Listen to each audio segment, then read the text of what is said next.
Right, let's get into the AVZ saga. So, look, JD, let's just get into the scope at the start. AVZ, there's a lot to get into. It is bloody complicated. They put their quarterly out after 6 p.m. on Friday.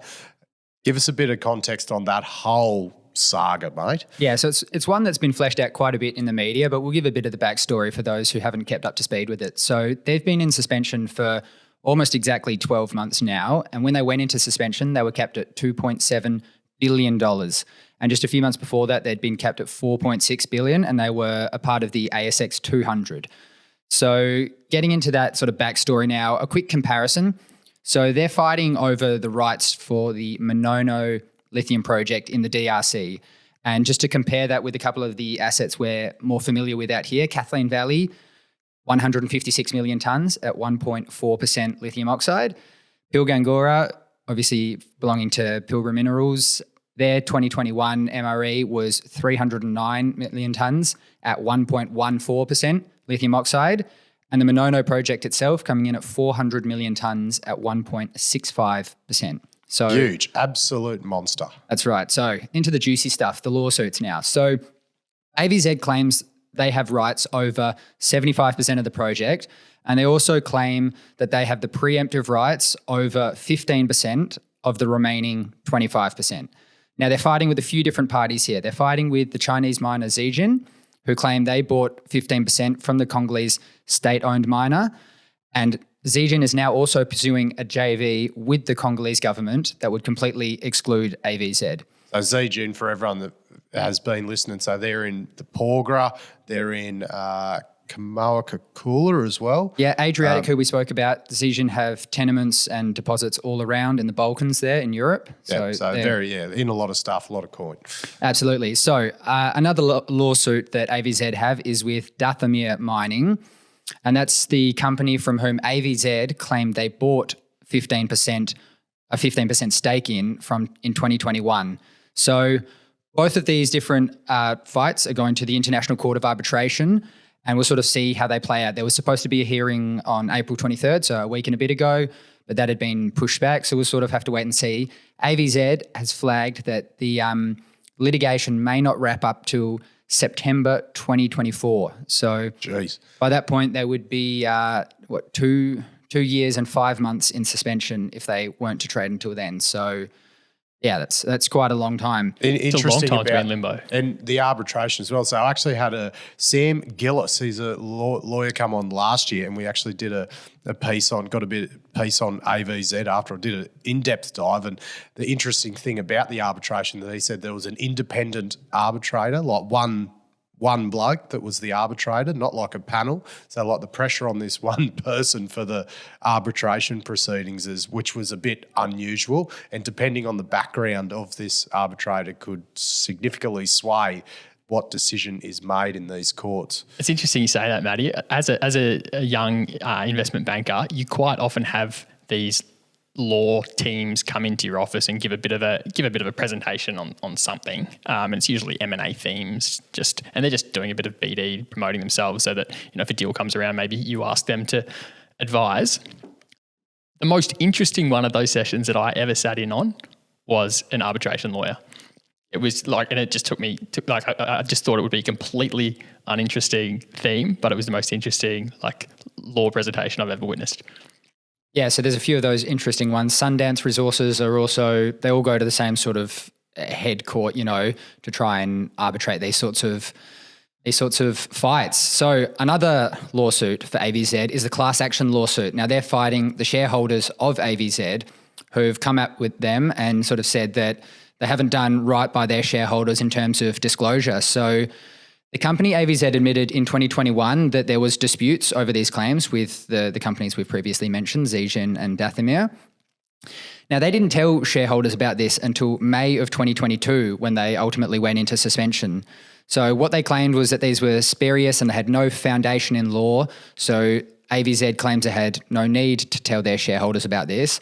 But obviously the class action lawyers and their own shareholders think different about that. So we'll see how that plays out. That's sort of taking time. The class action lawyers have sort of tried to get shareholders who bought shares for the year or so prior to the company going into suspension and get them all on board with the same lawsuit. So another interesting facet about this company, they've got an agent in the DRC, a guy called Marius Mihigo, and he's openly accused Zijin of trying to steal the project. So you can even just check his Twitter, and he's also known to have close relationships with the president of the Congo. So they think this guy is quite politically connected, and they think he can sort of do the job in getting the mining license back in their favor. So they've paid him $1 million in cash, and they'd previously planned to give him $5 million for a success fee if he could successfully get them the mining rights, but that was since scrapped due to kind of outrage over the amount and questions regarding sort of bribery and those sorts of things. So let's get into the spending now of because I'd be this interested company. to know, as said in this suspension time, what's the cost of operation in suspension while they're sitting here going through all these legal fees? Yeah, so there's a lot of interesting facets, and what the company's spending is just another one. So the West actually reported that 2 of the top 10 highest paid directors in Australia are directors of AVZ, and 8 of their executives had compensation over FY22 totaling $13.6 million. Now, granted, a lot of this is stock compensation, so right now that's tied up and there's no way they can sell any of that, which is always what you prefer to see as a shareholder. At least they're not getting paid cash out. But just to sort of put that in comparison with 2 other developers that we're somewhat familiar with, Chalice and De Grey. So De Grey for their exec team had in the same financial year 2.1 million, and Chalice had exec comp of 3.3 million. So that's both versus 13.6 million of AVZ, just to sort of put that into perspective. And on a more pressing matter, Friday's quarterly highlighted that less than 3 quarters left of funding were available for the company, though that's still $27 million. So the company could quite easily cut back on exploration and cut back on various things and, keep the show going for a little while longer. A devil's advocate might say that Chalice and De Grey, they had the big share price moves in FY21 or FY20 instead, and so the comp isn't a like for like. But I think your point is very pertinent that's very top heavy. Yeah, and to respond to that, the comp for financial year 20 for both of those companies I mentioned was less than the comp for FY 2022. So I guess the key sort of takeaways and my thoughts overall, I think AVZ have shown pretty poor governance all up, over the last couple of years. I think having their quarterly out at 6:00 on Friday afternoon, and I don't really care if they're still in suspension and they're not trading, that just sort of sums up the state of the governance there. The company declared in February that its mining leases had been, the mining licenses had been revoked. And that was only after the AFR had gone and questioned them. So they hadn't even reported, and then a week later they come and say to the market, oh, our mining licenses have been revoked because they'd been questioned on the matter. And just to sort of round out on that governance, it took the company 2 months to reply to an ASX query that was sent in February. You can check it out. They replied a few weeks ago with a whole list of questions, and it's a lot of money to be paid in compensation for not responding. Yeah, taking 2 months to answer 20 questions, and then your quarterly out late. Exactly. So it sort of leads into another question: should this company still be suspended? It's a pretty sort of heated question. One could argue that it's for the market to sort of decide. There's obviously a lot of risks pertaining to AVZ's legal rights over the Monono project, but is it for the company to sort of decide that, hey, we're not going to trade for over a year and longer, we'll see how long that goes on for? Or is it for the market to sort of judge?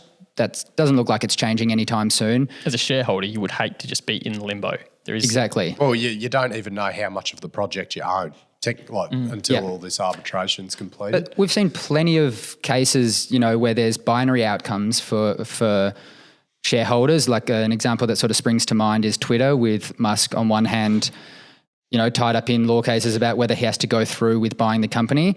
So the market is, relatively good at pricing these sorts of outcomes. And obviously it's not a great situation for shareholders to be in, but is it for them to decide that they're still in suspension? Sort of, who knows? We'll sort of see. The trouble is you can't even take a capital loss, right? Like if you did come to the view that this, is worthless, then as a shareholder, you can't even take the loss right now and sell it, and then use that as an offset on your tax, on your financial year taxes, because you can't trade it.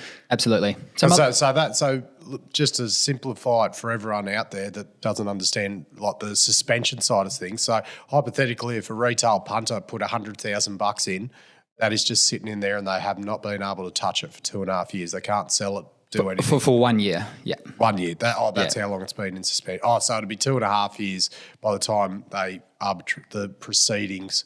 Yeah, that's when the company flagged. It could be September 2024 until it's all sorted out. And so there is a chance that would remain in suspension for that entire 2.5 years, and their money is just locked and they cannot touch it. So that sort of raises the questions about suspension. And my last sort of thoughts are for any investors out there, corporate governance, checking the sort of management sort of skills on these fronts should just be a part of every investor's checklist. You should assess and you should only buy into companies where you're confident you can back the management team, you like their sort of corporate governance controls and so on. And it just comes back to that whole risk of DRC, high risk jurisdiction. So that's something, as you said, you'd flag initially, and this would be the worst case scenario that could happen. Besides the share price going to zero, this would be pretty close to the worst case scenario for a short-term investor. Absolutely.